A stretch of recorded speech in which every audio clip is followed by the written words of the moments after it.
Hi everyone, my name is Emmy. I'm an alcoholic. It's so weird to see myself like. Thank you so much, Tim, for asking me to come share my experience, strength, and hope with you guys.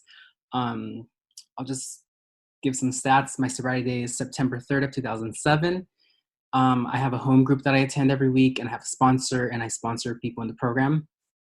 And this isn't my first sobriety, but it's been my most recent one. And yeah, I'll just share a little bit about myself to give you some history on me.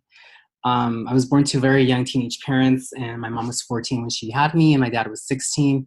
So these are like kids having kids. I had a really, really unstable childhood, and lots of things happened to me that should never happen to a child. And I only state that because it makes me uniquely qualified to help people who have gone through that. I feel like that's not what makes me an alcoholic. Although I did grow up with lots of like resentment, lots of fear, lots of what people like to call outside issues. You know, I was also born a boy, so I have this added layer of shame that I have carried with that I've carried with myself, throughout my adulthood life. And you know, I grew up like very uncomfortable in my own skin for various reasons. Like I wasn't comfortable looking at like who I was in the mirror, and I had this alcoholism. So I did everything I could to like try to fit in. But I found out that for me, if I was just like really quiet, really timid, I could like blend in and nobody would like mess with me. And, I grew up like with a lot of resentment towards my parents just because I blamed them for everything that had happened to me. Like, because they're drug addicts, this happened to me, because this and that. And, you know, that's the way I grew up. So I grew up with lots of anger inside, lots of fear, and making a lot of fear-based decisions. I vowed that I would never be like my parents. I thought that, I was going to show everyone how different I was than them. And, I applied myself in school, and I did like really well. I got really good grades, and I got very involved in theater, and that was like my first escape. Like theater allowed me to be someone else that wasn't me. I could do things in theater. I could be someone else. And I was happy. Like I was happy being someone else other than myself, because I didn't really love myself. By the age of 14, I tried to commit suicide. That was just like one of many.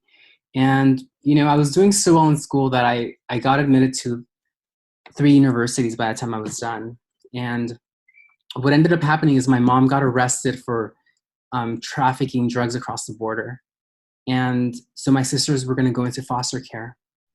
I forgot to mention that my grandmother was also very involved with drug trafficking. She laundered money for the Mexican drug cartel. And the stable home that I had as a kid was suddenly taken away when she was arrested. There was a huge drug bust. I was like in the middle of it. So like at 7 years old, like I knew that my family like laundered money for the Mexican drug cartel.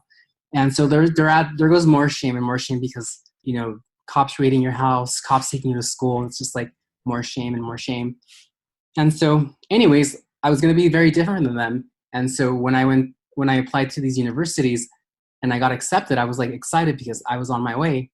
And however, my mom, since she was going to prison and couldn't take care of my sisters, I stepped in to fill in for her. And I went before the judge. I got legal custody of them. And I got like a grown-up job. I started working a lot of hours. I was making good money. And I was just not happy because I was picking up after my mom's mess once again. And that's when my drinking really took off. My drinking, I'm a blackout drinker. From the very moment that like I start drinking, I black out. That's never changed. I've always been a blackout drinker. And lots of things happen to me. You can imagine. I'm pretty sure that you guys are familiar with it, that incomprehensible demoralization, So I tried getting sober the first time, and it was my ex-boyfriend introduced me to the program, and I wanted nothing to do with AA. So the last time that I tried to actually kill myself and failed, I took like a whole bottle of Tylenol, like the Costco size, and my liver started shutting down. So I was like, okay, I'm finally gonna die. I'm like really excited, but then I didn't die, So the doctor sent me to. I was 5150. They sent me to a mental hospital, and the doctor told me, hey, look, I really want you to take a look at these people. These people really have issues that you don't have. I suspect that what you have is alcoholism, and I'm going to make a deal with you. If I let you out, will you go to a meeting with Alcoholics Anonymous? And I felt so little inside. I just felt like so not worthy of things, but I was in so much pain that I was willing to say yes. And I walked into my first meeting at this LGBT Alano club, and you guys welcomed me. Everyone looked so different, and I was like, great, like I'm not gonna get anything out of this, but you guys welcomed me and you guys took me in. I got a sponsor. I started taking the steps, and my life got really good. My life got so good that when I was 10 months sober on my fourth step, I decided that I could handle like my life again, that I could manage my own life and be okay with Alcoholics Anonymous. I bought a bottle of rum.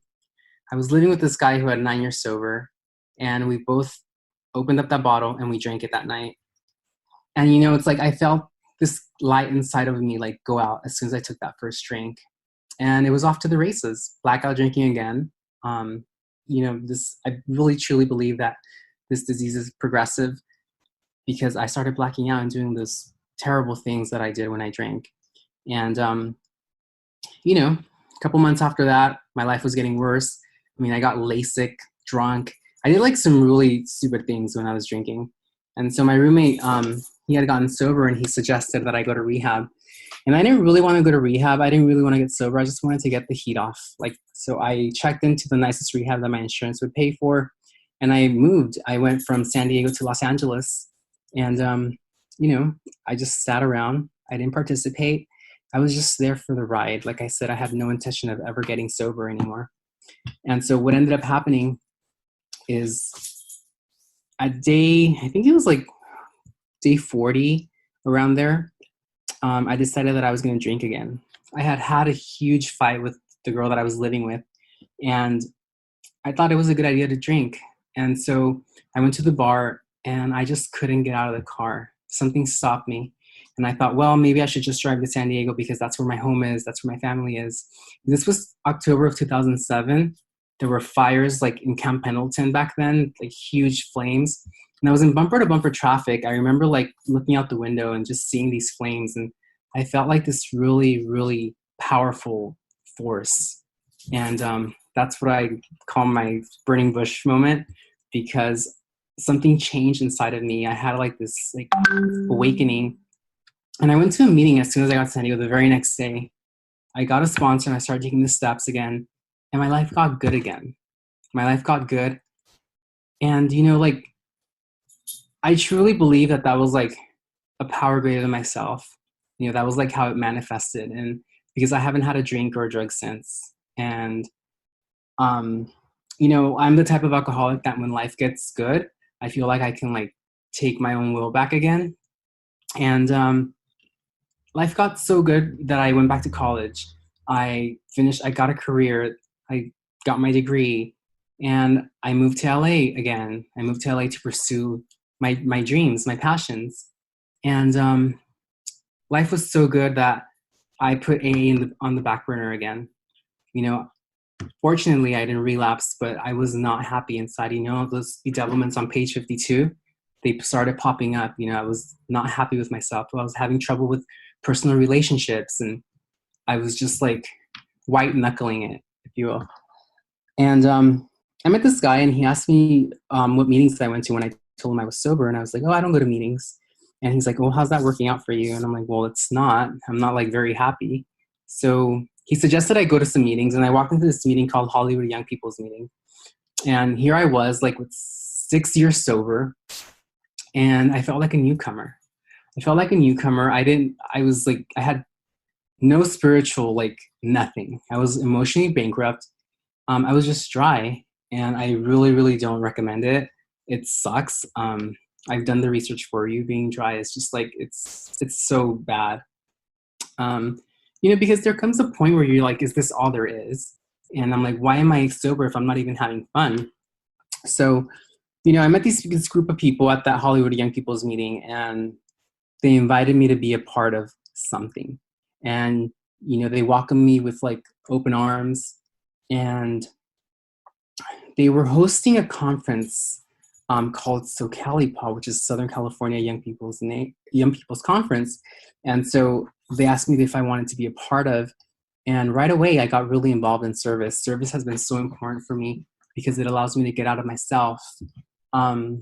I have a lot of like issues that I carry around, um, like my identity, my gender identity issues. There's just stuff that, for me, growing up in a very not traditional but very Mexican cultured family, it was just something that was like monstrous and like going against the grain. It's just something that people don't do. And when I decided, I was 1 year sober when I started my transition, and I ran away. I ran away from my family, and I ran away from, the program. I went to a sister program, sister fellowship, because I was so scared of like not fitting in, not people not loving me, people judging me.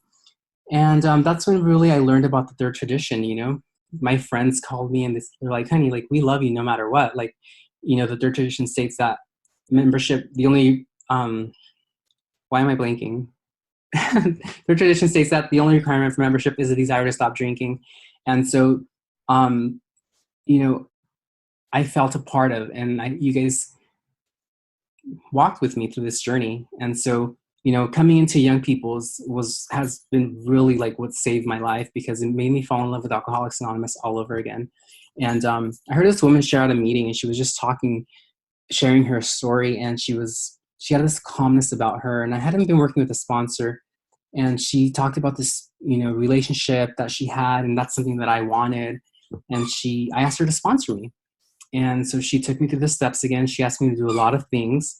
I was coming from a 2 years of being dry, and she asked me to go to 6 meetings a week, get 3 commitments at those meetings, call 5 women a day, memorize central office's phone number, call them and thank them for being of service. And for me, that was just like such an order. I was like, oh my God, I can't go through with it. But I was in so much pain that I was willing to do whatever she asked me to do. And she said, jump. I said, how high? And that's what I did. And I got involved with young people's. We had the conference. We travel all over the world, all over the country. We go to different meetings everywhere. And that for me has become so important, because it's become my chosen family. I had nobody in LA, and now I have like so many people. I'm like so well connected with all of my friends are members of Alcoholics Anonymous, and I'm truly, truly grateful for that. I'm in the process, through the amends process and that we do here in the program, I've been able to like have a relationship with my mother again. My mother is actually clean, and she's been clean for over 3 years, and she doesn't do AA. She does, her own version. And I struggle with that for a second, because I want to like control like the way like your program should look like, or the way like you're going to drink or you're going to get loaded if you don't do it like the way I did it.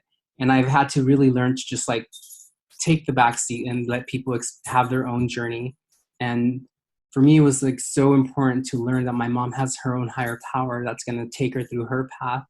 And it's been a work in progress these last 3 years, because I was like, oh my God, Mom, you're going to drink or use again. And, she has like her way of doing her program. And it's just like, I need to really stay in my lane and worry about like my program.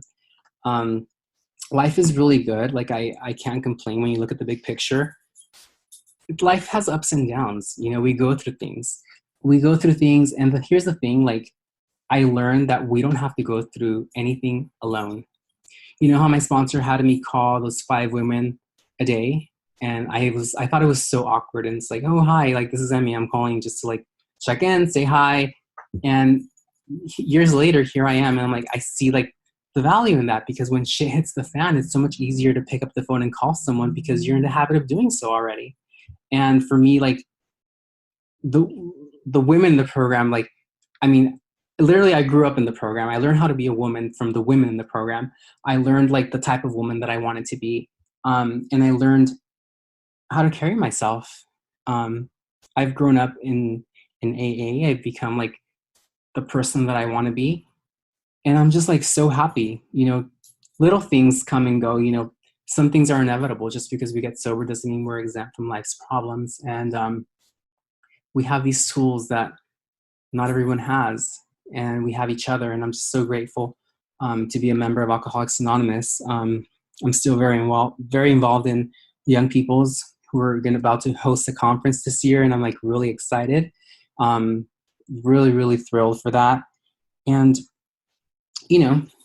like I said, Alcoholics Anonymous, I'm forever indebted to like it's given me a life beyond my wildest dreams, and not just the stuff that I've got, like the cash and prizes, but the ability to like look in the mirror and love the reflection that I see, because I love like the woman that I've become. And yeah, I learned that in the end, you don't drink or use no matter what, whether your ass is falling off or it turns into gold. So that's what I have. Thank you for letting me be of service tonight.